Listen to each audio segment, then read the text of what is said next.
Welcome to another installment of the Robinson Twins present Earth is Our Spherical Home Planet. We just had the June solstice a couple of days ago, so we're going to explain why that happens and what it has to do with the seasons. In the northern hemisphere, this is our summer. In the southern hemisphere, it's their winter. And when you know that the Earth is a rotating sphere and revolves around the sun, it's easy to explain why those seasons happen. So we'll look at the facts. First, some background information. The solar system consists of 8 planets, and they orbit the sun in an orbital plane, which comes out from the center of the sun through the center of each planet. They're going around the sun in approximately the same plane. Then you can compare each planet's rotation to that plane by drawing a perpendicular line and measuring the angle from the planet's axis of rotation and finding what that angle is. This is called the axial tilt, and as you can see, every planet has some axial tilt. The least is Mercury, the most is Venus. Earth's axial tilt of 23.44 degrees is the reason for our seasons, and as you can see, Mars has 25.19 degrees, and it has seasons too that have been observed. Here's a comparison of the axial tilt of the 8 planets. You can see Earth at 23 degrees and Mars at 25 degrees both have seasons. A well-established geographic fact about the Earth is that the farthest extent north that the sun will get directly overhead is 23.5 degrees north of the equator, and that line is called the Tropic of Cancer. So if you're standing on that line on the June solstice, you'll see the sun go directly overhead, 90 degrees from the tangential plane that you're standing on. 6 months later, it will get 23.5 degrees south of the equator, and that line is called the Tropic of Capricorn. So on the December solstice, if you're standing on that line, you would see the sun go directly overhead, 90 degrees from your tangential plane. A natural consequence of the Tropic of Cancer and Tropic of Capricorn, however, is the Arctic Circle. And as you can see from this diagram, the sun's rays reach beyond the North Pole to the other side of the sphere, which means the northern hemisphere has a greater portion of that's sunlit and a smaller portion that's shadow. So that's why the northern hemisphere has longer days and shorter nights. At the South Pole, though, you see that the shadow goes beyond the South Pole to the opposite side of the Earth. And so the southern hemisphere has a larger portion of shadow and a smaller portion of sunlit. Longer nights and shorter days in the south during June. So here's what it would look like 6 months later with the sun directly over the Tropic of Capricorn during the December solstice. And you can see the sunlight also goes beyond the South Pole, so you have a larger portion in the southern hemisphere that's sunlit and a smaller portion that's shadow. So that's their summertime. The northern hemisphere, you see the shadow goes beyond the North Pole to the other side, and we get a larger portion that's shadow and a smaller portion that's sunlit, and that's the northern hemisphere's winter. And in the case of those circles, those are also 23.5 degrees from the 90 degrees north or south.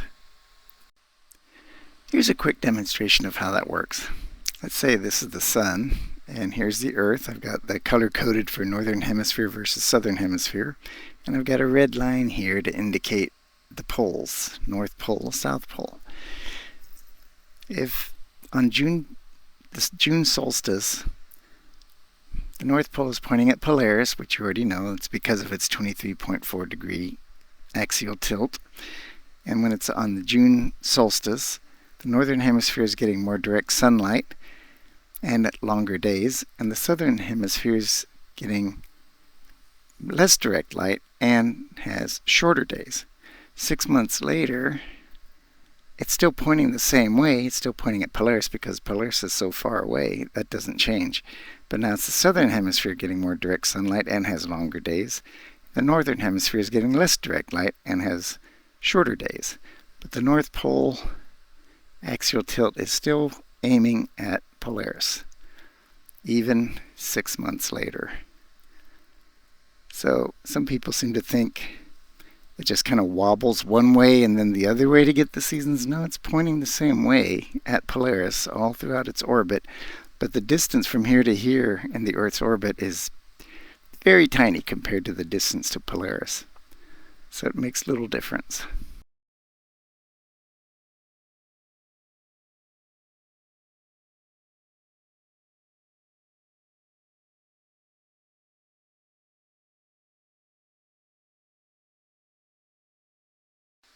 Twice a year, the sun is directly above the equator, so on those 2 days, in the March equinox and the September equinox, the Earth is lit from North Pole to South Pole, and the day and night are equal. This animation, based on satellite data, shows that as the sun moves toward the Tropic of Cancer, the snow retreats northward. Then, as the sun moves southward towards the Tropic of Capricorn, the snow advances southward from the north. The Earth takes about 365 days to orbit the Sun once, so the 4 seasons would come out to about 90 days each.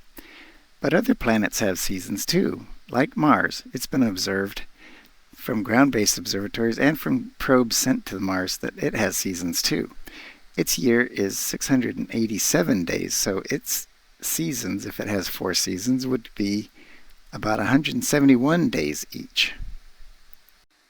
This image from ground-based observatories clearly shows a northern and a southern polar ice cap.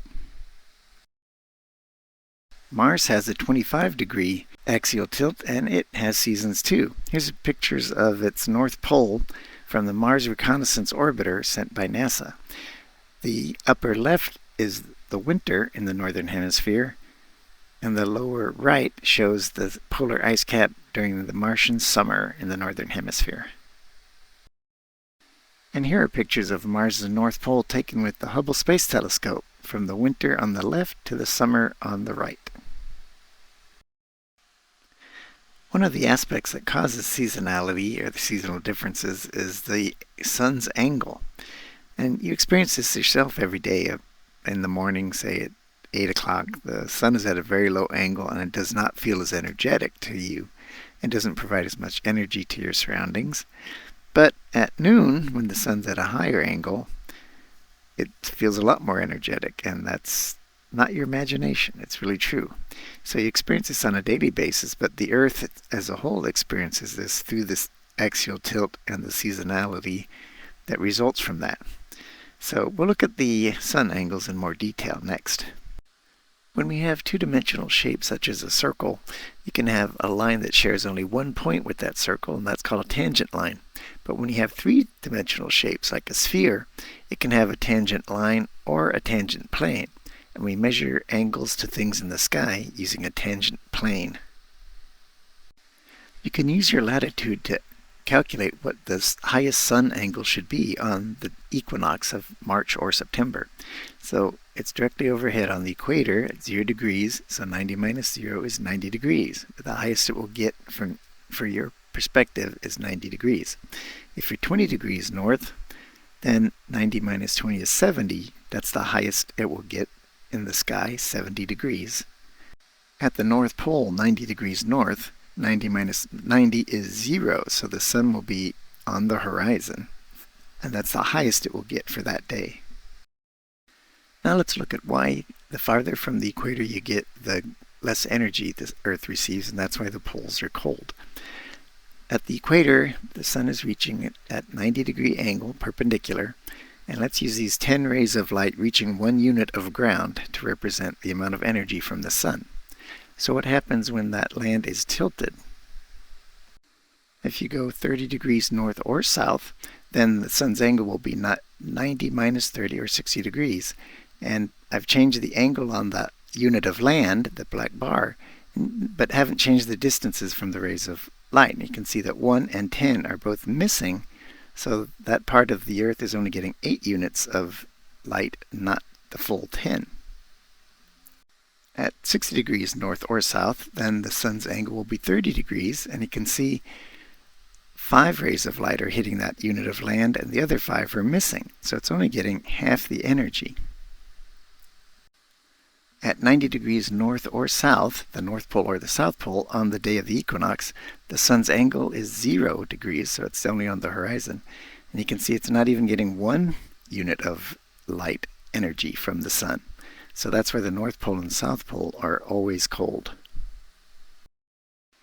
Now we'll use examples from the Earth. of what happens on the solstice. We live in California, so we'll use Los Angeles, which is 34 degrees north of the equator, and compare that to Sydney, Australia, which is 34 degrees south of the equator, and see what their daylight looks like. First, let's look at Los Angeles on June 21st, 2026, the solstice. It is 34 degrees north latitude. Sunrise was at about 5:42 a.m. and the solar noon was at about noon, and it reached 79 degrees above the horizon. Then it set from that point on, getting lower until at 7:57 sunset. The day was 14 hours 15 minutes long. This was the longest day of the year in the northern hemisphere. Now let's look at Sydney, Australia on the same date. It's at 33.86 degrees south latitude, so we could round that off to 34 degrees. Their sunrise was at 7 a.m., before 7 a.m. The sunset was before 5 p.m., and the highest the sun got that day was 29.5 degrees, and the length of the day was only 10 hours, the shortest day in the southern hemisphere. Now let's compare the two. In Los Angeles, the sun was greater than 30 degrees from before 9 a.m. until after 4 p.m., more than 7 hours greater than 30-degree angle, reaching a peak of 79 degrees. Sydney, Australia, the sun's angle never reached 30 degrees, and its day length was only 10 hours. Los Angeles was 4 hours 15 minutes longer. So this is why the northern hemisphere is experiencing summer and the southern hemisphere is experiencing winter. Here's a graph that summarizes the data. You can see Los Angeles reaches a high of 79 during the daylight hours, and Sydney never gets above 30 degrees. And from 7 a.m. and earlier and 5 p.m. and after, the sun in Sydney is actually below the horizon, so the days are shorter. One thing I've seen on social media concerning the seasons that I feel I have to address is some are claiming that science says the distance between the Earth and the Sun is the reason for the seasons. Because the Earth has an elliptical orbit, it does change distance over the course of a year, but science is not claiming that that's the reason for the seasons. It's just a very minor contributor to what the seasons might have. So let's address that issue now. All the planets have an elliptical orbit, so that means one part of the year they're a little closer to the sun, another part they're farther away. When it's close to the sun, that's called perihelion, and for the Earth, that's 147.1 million kilometers. And that happened this year on January 3rd, 2026. When it's farthest from the sun, that's called aphelion, and that will happen in the future. We haven't reached July yet, when I'm recording this. So that'll happen on July 6th, and the distance will be 152.1 million kilometers. It turns out you can go to timeanddate.com any day you want, and it will show you the distance from the Earth to the Sun, and also from the Earth to the Moon. It's measured. Some are claiming this means that the Northern Hemisphere should be warmer in January and cooler in July, but that's not the truth. If you divide the perihelion distance, 147.1 million, by the aphelion number, 152.1 million kilometers, you get 96.7%. It's only about a 3% difference. This is another thing that science has examined. Here are pictures of the sun during perihelion when the Earth is at its closest, and aphelion when the Earth is at its farthest. And you can see the difference in the size of the sun is minuscule. Just to make sure I've covered everything, I asked Google Gemini about the AI, about the factors that affect seasonality and what percentage each thing contributes, and it came up with one that I hadn't considered including in this video, and that's atmospheric absorption. That would affect temperature but wouldn't be a cause for the seasons. But I'll include that and show you what Gemini came up with. And then there's also a factor that Gemini didn't come up with that I was originally going to show, so I'll show that one after I give you the Gemini summary. And here's the summary that Gemini gave me. Here's a breakdown of the factors driving seasons ranked by their relative contribution. Number 1, axial tilt, approximately 23.5 degrees, and it results 70 to 80% of the contribution. When the sun is at a higher angle, the light is more intense and you get more heating. The energy spread it's calling is when the light is at a lower angle, so it's less intense, less energy absorbed per unit area. Number 2 is the daylight duration, 15 to 20%. Longer days means more time for heating, and shorter nights means less time for cooling. During the winter, there's shorter days, so less heat is absorbed. Longer nights means more heat is radiated back into space, resulting in cooling. Number 3 is atmospheric absorption, 5 to 10%. So when the sun's at a higher angle, it goes through less atmosphere, so there's less scattering.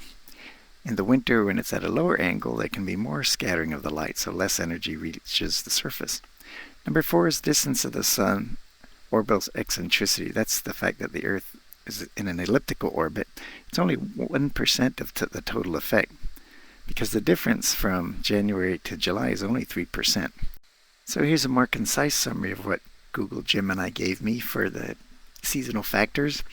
But I'm going to introduce one that Gemini didn't include, and I think it would become the third factor, and atmospheric absorption and distance of the sun would become fourth and fifth. I don't have any hard data to support that. I'd have to do more research, but I'm pretty sure it would be more important than atmospheric absorption. So I'll show that to you next. Here you can see on the globe that from the northern hemisphere, centered on the North Pole, we have about 60% water and 40% land. Then centered on the South Pole, the southern hemisphere, is 80% water, only 20% land. And that makes a big difference for the climate. Why this matters is because land heats up and cools down more quickly than water does. Water heats up and cools down more slowly and has a moderating effect on climate.